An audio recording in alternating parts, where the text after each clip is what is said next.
नमस्कार दोस्तों, electric vehicles के हिंदी चैनल पर आपका स्वागत है। 2015 में इंडियन गवर्नमेंट ने national electric mobility mission plan को शुरू किया था इलेक्ट्रिक व्हीकल्स को बढ़ावा देने के लिए। इस पॉलिसी का मेन कारण है कि पोल्यूशन के स्तर को इंडिया से कम कर सके। 2019 में इंडियन गवर्नमेंट ने 10,000 करोड़ रुपए अनाउंस किए थे अंडर फेम 2 स्कीम, ताकि इलेक्ट्रिक और हाइब्रिड व्हीकल्स पर इंसेंटिव्स और टैक्स की छूट दे सके, जिससे कि इलेक्ट्रिक व्हीकल्स को बढ़ावा मिल सके। यहाँ तक कि हमारे पड़ोसी देश भी इलेक्ट्रिक व्हीकल्स को बढ़ावा देने के लिए पर्याप्त कदम उठा रहे हैं। नेपाल ने इलेक्ट्रिक व्हीकल्स पर बहुत कम टैक्सेस लगाए हैं, 23% तक, जहाँ की इलेक्ट्रिक व्हीकल्स को सपोर्ट करने के लिए गैसोलीन व्हीकल्स पर 261% तक का टैक्स लगाया गया है। बांग्लादेश ने भी 1 लाख इलेक्ट्रिक व्हीकल्स को प्लान किया है और उनकी गवर्नमेंट ने 8 सोलर चार्जिंग स्टेशन को इंस्टॉल किया है पूरे देश में, और एक चार्जिंग स्टेशन 30 किलोवाट की इलेक्ट्रिसिटी को पैदा कर सकता है। और हमारे देश के निचले हिस्से में भी श्रीलंका के गवर्नमेंट ने डिसाइड किया है कि 2020 तक 100 से भी ज़्यादा इलेक्ट्रिक व्हीकल चार्जिंग स्टेशन को इंस्टॉल करेंगे। और अब बात करते हैं हमारे एक और पड़ोसी पाकिस्तान की, जिन्होंने हाल ही में इलेक्ट्रिक व्हीकल पॉलिसी 2020 को लॉन्च किया है।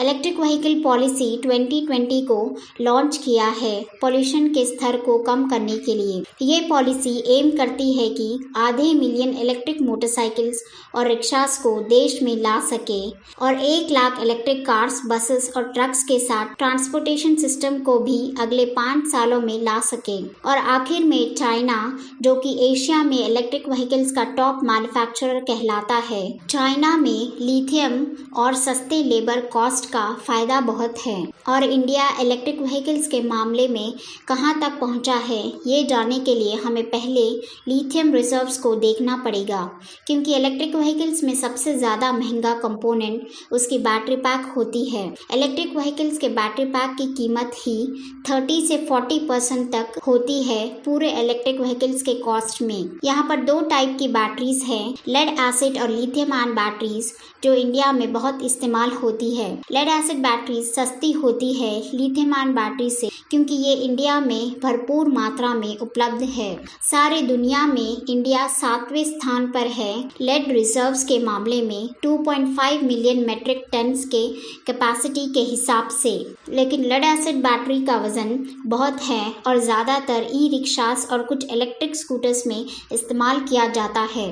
कई कस्टमर्स लिथियम आयन बैटरीज को ही प्रेफर करते हैं, क्योंकि इन बैटरीज को चार्ज करने के लिए कम समय लगता है और इनकी लाइफ भी ज़्यादा होती है।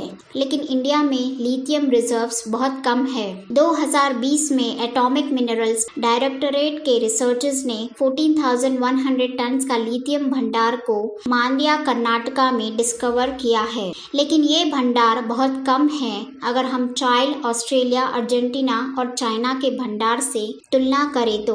चाइल्ड में 86 लाख टन का लिथियम भंडार है। ऑस्ट्रेलिया में 28 लाख टन का लिथियम भंडार पाया गया है और अर्जेंटीना में 17 लाख टन का लिथियम रिजर्व है। करेंटली इंडिया में 100% लिथियम आयन बैटरीज का इंपोर्ट किया जाता है चाइना, यूरोप, यूएस और जापान के देशों से। और आपको यहाँ डाउट आया होगा कि क्यों इंडिया चाइल्ड, ऑस्ट्रेलिया और अर्जेंटीना से लिथियम इंपोर्ट नहीं कर रहा है। इसके 2 जवाब हैं। अगर आप इंडिया के पड़ोसी देशों को देखें तो चाइना इंडिया से बॉर्डर शेयर करता है, तो चाइना से लिथियम इंपोर्ट करना आसान और कम खर्च में हो जाता है, जबकि ऑस्ट्रेलिया, चाइल्ड और अर्जेंटीना इंडिया के बॉर्डर से हजारों मील दूरी पर है, तो लिथियम वहां से इंपोर्ट करना महंगा पड़ जाता है। और दूसरा जवाब इससे भी ज़्यादा इंटरेस्टिंग है। इंडिया लिथियम बैटरी सेल्स को इंपोर्ट करता है, ना कि लिथियम पाउडर को, जिसका मतलब है चाइल्ड, अर्जेंटीना और ऑस्ट्रेलिया के पास मैन्युफैक्चरिंग फैसिलिटीज़ होना चाहिए इन लिथियम सेल्स को बनाने के लिए। लेकिन चाइना के पास बहुत अच्छे से बनाया गया लिथियम सेल मैन्युफैक्चरिंग फैसिलिटीज़ मौजूद है, जो इन लिथियम सेल्स को सस्ते दाम में बेच रहे हैं, दूसरे देशों को।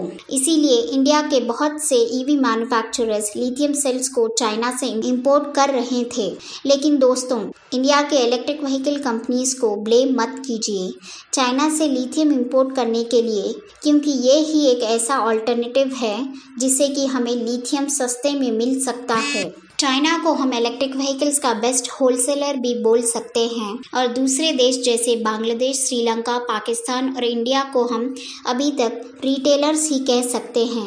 लेकिन इसमें कोई गलत बात नहीं है, क्योंकि चाइना के पास लिथियम रिजर्व्स हैं और इनके पास जल्द शुरू होने का फ़ायदा भी है। तो चलिए बात करते हैं इसरो के लिथियम आयन टेक्नोलॉजी ट्रांसफ़र, जो कि इंडिया के 10 कंपनीज को करने वाली है।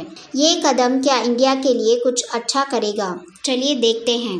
2019 में इसरो ने इंडिया के 10 कंपनीज के नाम को अनाउंस किया था ताकि लिथियम टेक्नोलॉजी को ट्रांसफ़र कर सकें। हमने इस पर एक वीडियो बनाया है, आप नीचे डिस्क्रिप्शन में वीडियो लिंक को चेक कर सकते हैं।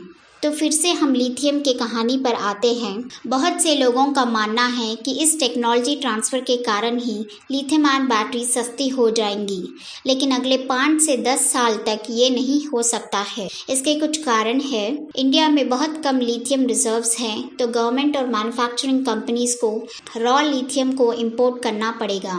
उनको भारी मात्रा में लिथियम आयन को इंपोर्ट करना पड़ेगा ताकि वो अच्छे दाम में मिल सके।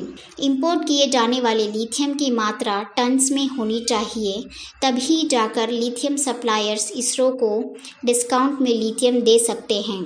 अगर ऐसा हुआ तो लिथियम आयन इलेक्ट्रिक व्हीकल्स के दाम 10 से 15% कम हो सकते हैं और ऐसा अगले 5 सालों में हो सकता है, क्योंकि इंडियन ईवी मैन्युफैक्चरर्स को सेल्स में सुधार लाना पड़ेगा और ईवी एडॉप्शन में भी सुधार होना ज़रूरी है। बैटरी मैन्युफैक्चरिंग फैसिलिटीज़ को भी फुल टाइम के लिए चलाना पड़ेगा। इन सभी में सुधार लाने के बाद ही इलेक्ट्रिक व्हीकल्स के डिमांड को बढ़ाया जा सकता है और इसरो भी लिथियम को बल्क में ऑर्डर कर सकती है चाइना और अर्जेंटीना जैसे देशों से।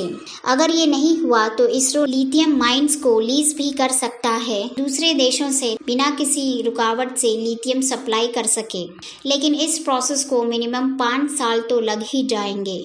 आपने इस न्यूज़ को सुना ही होगा, इंडियन ऑयल कॉरपोरेशन लिमिटेड के 1 गीगावाट लिथियम आयन प्लांट और LG Chem lithium ion project के बारे में। ये सब सुनने में बहुत अच्छे लगते हैं, लेकिन ये प्रोजेक्ट्स कब शुरू होंगे और कब तक कंप्लीट होंगे, सालों लग जाएंगे। लेकिन इन सब में एक अच्छी बात है कि लीडिंग ऑटो मैन्युफैक्चरर्स जैसे Mahindra, Tata Motors, TVS motor EV segment में एंटर कर चुके हैं। इन बड़े ऑटोमेकर्स के ईवी इंडस्ट्री में एंट्री करने से लोगों में इलेक्ट्रिक व्हीकल्स पर ट्रस्ट ज़्यादा बढ़ गया है और इस कोविड-19 के महामारी के चलते सभी लोग पब्लिक ट्रांसपोर्टेशन के बजाय अपने प्राइवेट व्हीकल्स का इस्तेमाल कर रहे हैं। लेकिन दिन ब दिन डीजल और पेट्रोल की कीमत बढ़ते ही चले जा रहे हैं। ऐसे समय में लोग शायद इलेक्ट्रिक व्हीकल्स के तरफ आकर्षित हो सकते हैं, क्योंकि इलेक्ट्रिक व्हीकल्स के लाभ बहुत हैं। अगर ऐसा हुआ तो इसरो के टेक्नोलॉजी ट्रांसफ़र से इलेक्ट्रिक व्हीकल्स इंडस्ट्री में बहुत बढ़ोतरी होंगी और लिथियम की कीमत भी कम होंगी। तो ये तो थी इंडिया में लिथियम आयन टेक्नोलॉजी के कंप्लीट डिटेल्स। अगर आप इस वीडियो का सेकंड पार्ट चाहते हैं तो प्लीज़ हमें कमेंट करके बताइए और वीडियो यूज़फुल लगी तो शेयर कीजिए। Go green, go electric.